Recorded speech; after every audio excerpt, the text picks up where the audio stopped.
Yeah. And I'm sipping tea in your hood. What the fuck is up, you buttercup? Park in that blunt, smoking suicide, bloody blood, pussy boy, you talking. If you're the Cavs, what's the first move you're making heading into the offseason? I'm trading Kevin Love, and I'm trying to acquire Carmelo Anthony. It's the first thing that I'm doing. The reason why is because even though I think Paul George would clearly be both myself and Max's first choice, I think it's going to be harder to get a Paul George than it would be to get our Carmelo Anthony. I think Carmelo Anthony has the hearts, the guts, not only that, the perimeter game where he's not going to disappear in a closeout game. That's just not going to happen with Carmelo Anthony on the floor, particularly with LeBron James and Kyrie helping him.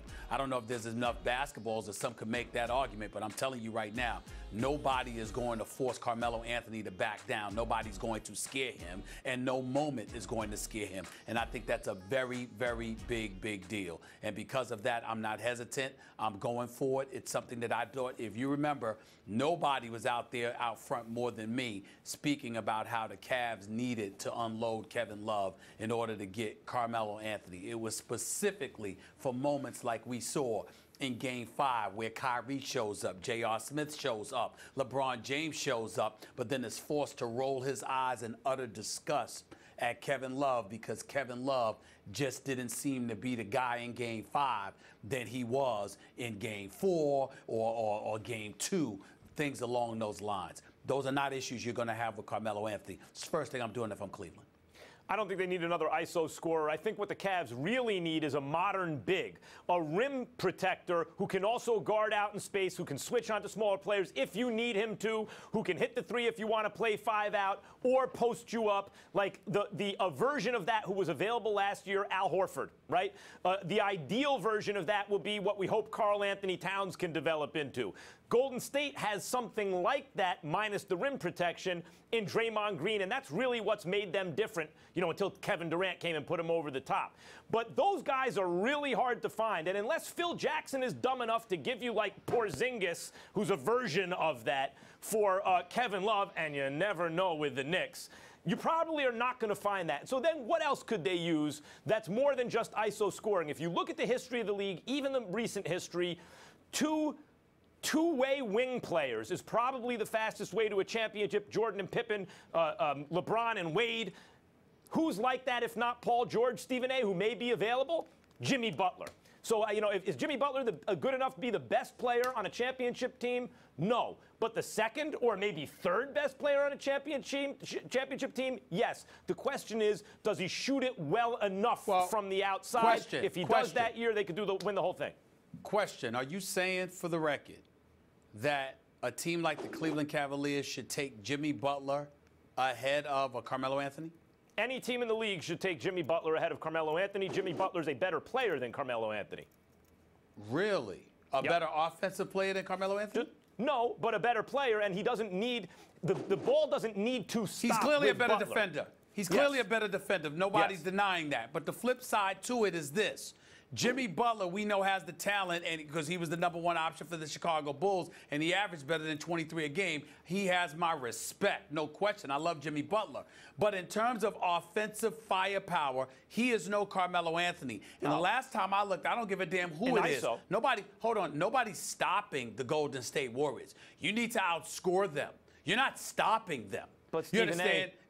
Go ahead. I don't think Carmelo makes the the Cavs offense better. He's a better ISO scorer than Kevin Love. He clearly makes them better. But as a piece in an offense, Kevin Love gives them offensive rebounding, outlet passing, and outside shooting. And because Kyrie is such an ISO player, and because LeBron is such a high usage player, what they don't need is another high usage ISO player.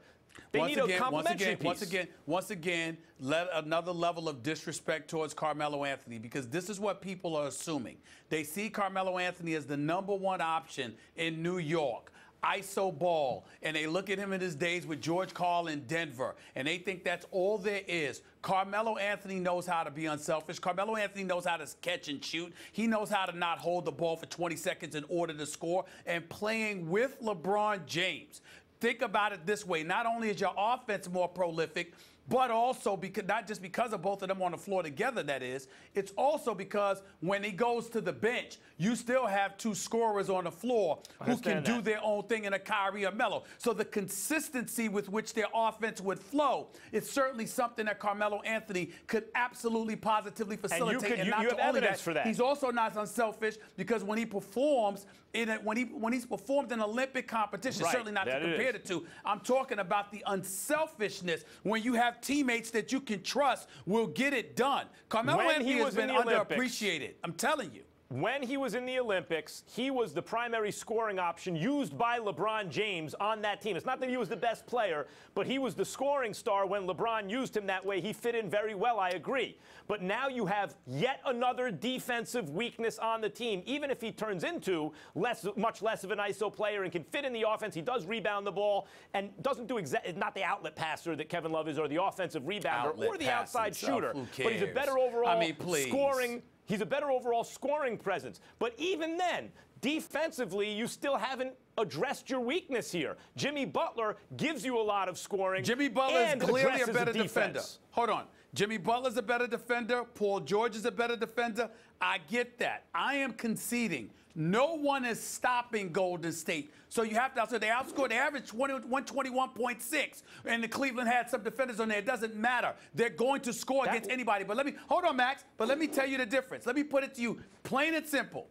With Carmelo, Kyrie, and LeBron James on the same team, there is no 28-4 second quarter run. I promise you that.